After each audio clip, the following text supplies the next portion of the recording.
Deus tem uma preferência muito especial por casamentos. Deus ama casamento, ama a família. Se vocês notarem, a Bíblia começa e termina com uma história de casamento. Já prestaram atenção nisso? As primeiras páginas da Bíblia, do livro do Gênesis, começam com o casamento de Adão e Eva. E as últimas páginas da Bíblia, lá no livro do Apocalipse, o finalzinho da Bíblia, a Bíblia termina com o casamento de Jesus com a igreja. Olha que bonito isso. Toda a Bíblia é como se ela tivesse um quadro assim.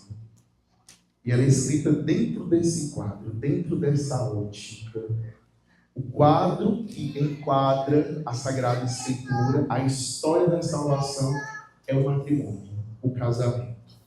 Por que essa é a realidade? Porque tudo que Deus, na história da salvação, fez foi preparar o povo para que, através desse povo, pudesse surgir o Messias, o Salvador, para anunciar não apenas aquele povo, mas a toda a humanidade, que Deus quer fazer uma aliança conosco. Uma aliança de fé, uma aliança de salvação. Assim como a família é fundada através de uma aliança que começa no altar, também em Jesus Cristo nós temos uma grande aliança de Deus conosco. Assim como os noivos no altar dizem: eu te recebo e eu estarei contigo na alegria, na tristeza, na saúde e na doença, todos os dias da nossa vida. Em Jesus Cristo, Deus fez essa aliança conosco também. Eu te recebo, filho meu, e você me recebe. E eu estarei contigo todos os dias, na alegria, na tristeza, na saúde e na doença. É por isso que São Paulo vai dizer que o amor de Jesus pela igreja é um mistério tão grande que a única coisa que dá para entender o que é esse mistério do amor de Cristo pela igreja é justamente o amor dos esposos. O casal que se casa diante de Jesus no altar está refletindo exatamente o amor de Cristo pela igreja e da igreja por Jesus Cristo. Se você é casado, olhe para a aliança que tem no seu dedo, olhe para ela. Essa bela aliança que você tem aí na sua vida. Até eu tenho uma aqui. Sou casado com a igreja.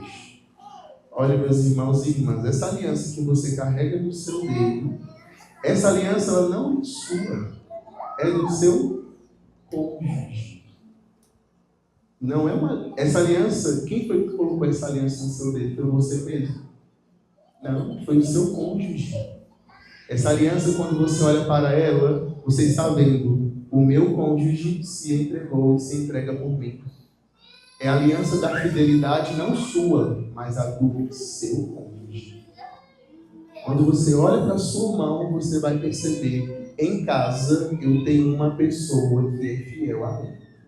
Em casa eu tenho uma pessoa que me ama.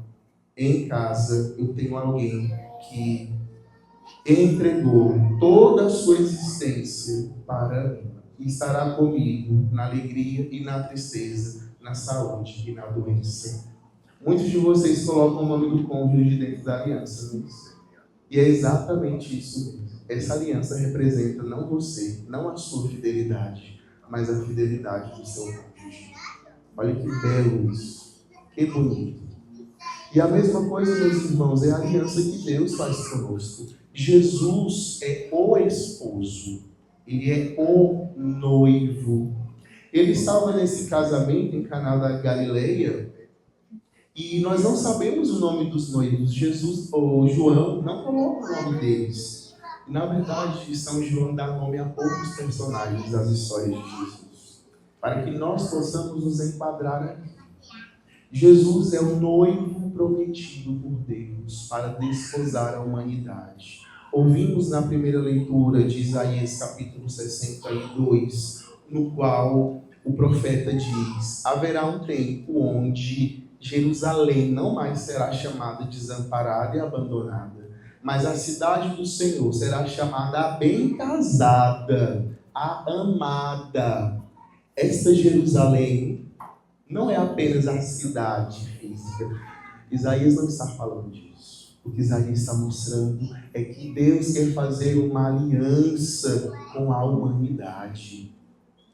E essa aliança é feita através da igreja. A igreja que Jesus Cristo morreu por ela e se entregou por ela é esta nova Jerusalém.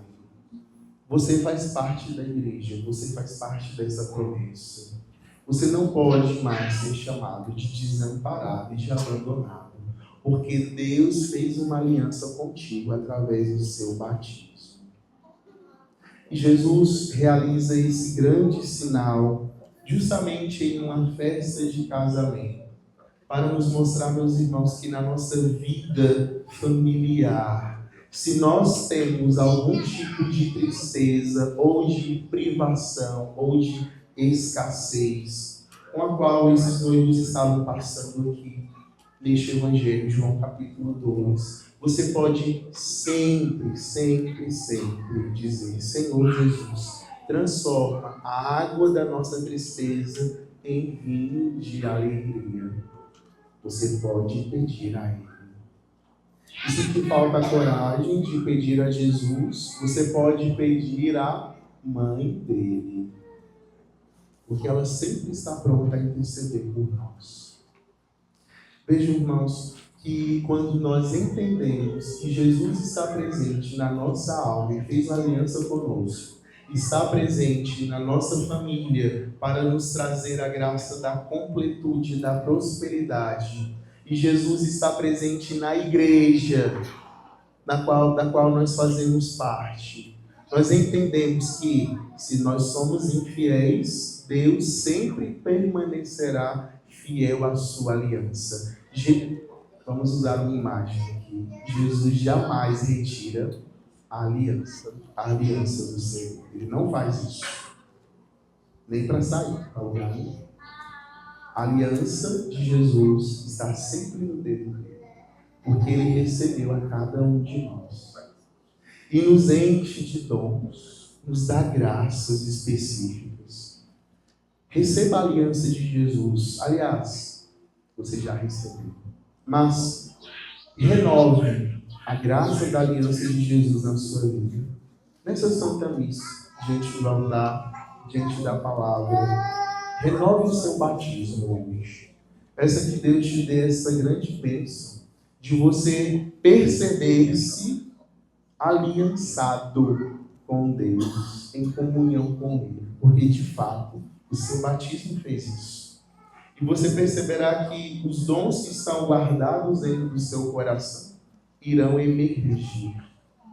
Aquele que faz aliança com Deus recebe os dons de Deus.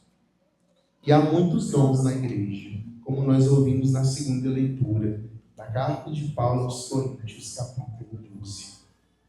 O próprio Espírito Santo faz com que a igreja seja cheia de dons, com que a família seja cheia de graças, com que a sua alma reflita a bondade e a graça de Deus. Dons carismáticos, dons de virtude, dons de esperança, dons de serviço. Cada um recebe vários dons, todos para a edificação da Santa Igreja.